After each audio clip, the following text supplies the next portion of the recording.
Dans cette séquence, eh bien, nous allons mettre en place le groupe des auteurs. Alors, petite précision, ici nous sommes en local pour plus de facilité et pour plus de rapidité. Deuxième précision, je suis connecté en tant que super utilisateur. Donc, c'est moi qui gère le site, c'est moi qui crée le site, c'est moi qui mets en place le workflow avec tous les droits naturellement. Donc, première étape, eh bien, nous allons créer les groupes littérature française et littérature étrangère. Vous le savez, lorsque vous créez un groupe, automatiquement, ils sont basés sur un autre groupe. C'est le principe même de la création des groupes. Donc, sur quel groupe de base on va se placer? Eh bien, on va se baser sur le groupe des auteurs.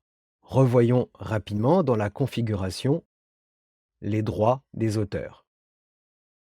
Donc, les auteurs pourront se connecter au site, les auteurs pourront créer du contenu, c'est autorisé, et les auteurs pourront modifier leur propre contenu. C'est bien ce que nous avions décidé dans la première séquence lorsqu'on a déterminé notre workflow. Donc nous allons bien créer ces deux groupes avec comme base le groupe auteur. J'annule. Donc dans le menu utilisateur groupe, je demande à ajouter un groupe. Donc je vais l'appeler littérature française et le groupe parent, eh bien ça va être le groupe auteur. J'enregistre et je demande immédiatement un nouveau. Voilà, le premier a bien été enregistré. Et ici, donc, littérature étrangère.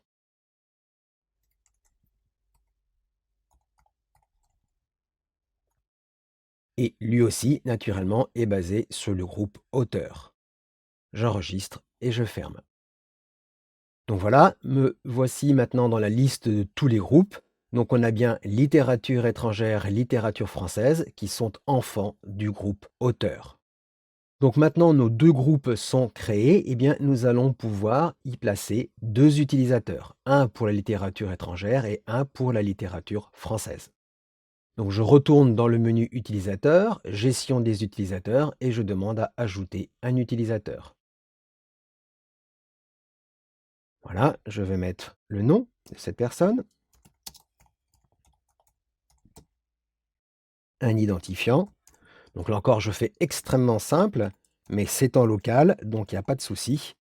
Naturellement, sur un site de production, vous ferez quelque chose de nettement plus sécurisé. Voilà, et je vais attribuer cette personne à un groupe. Donc ça va être le groupe littérature étrangère. Et je clique sur le bouton enregistrer et nouveau pour avoir un nouvel utilisateur. Parfait, je reviens dans les détails du compte.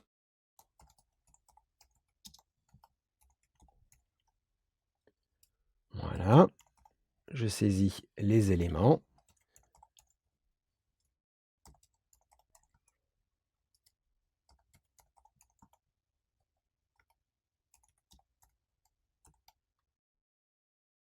Et je reviens ici dans cet onglet pour attribuer cette personne au groupe littérature française. J'enregistre et je ferme.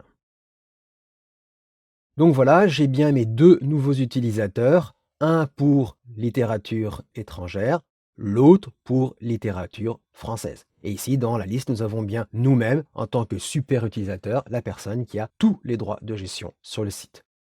Donc voilà, première étape, la création des groupes basés sur auteur, avec l'héritage des droits que nous avons vus, et la création de deux utilisateurs pour chacun de ces groupes.